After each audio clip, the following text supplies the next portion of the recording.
Because we're a great nation, our challenges seem complex. It will always be this way. But as long as we remember our first principles and believe in ourselves, the future will always be ours. And something else we learned. Once you begin a great movement, there's no telling where it'll end.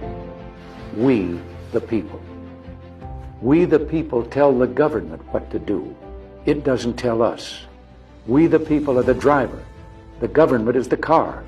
And we decide where it should go and by what route and how fast.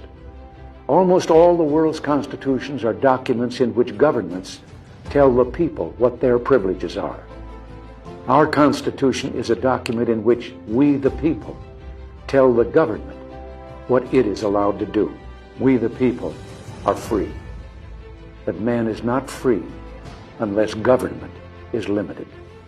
There's a clear cause and effect here that is as neat and predictable as a law of physics. As government expands, liberty contracts. Nothing is less free than pure communism. We must keep up our guard, but we must also continue to work together to lessen and eliminate tension and mistrust. It's still trust, but verify. It's still play, but cut the cards.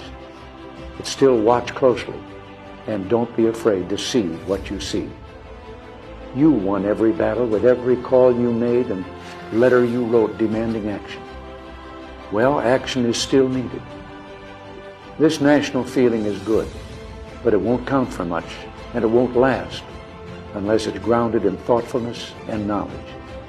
An informed patriotism is what we want. And are we doing a good enough job teaching our children what America is and what she represents in the long history of the world? We've got to do a better job of getting across that America is freedom.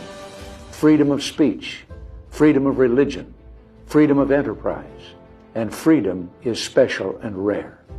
It's fragile. It needs production.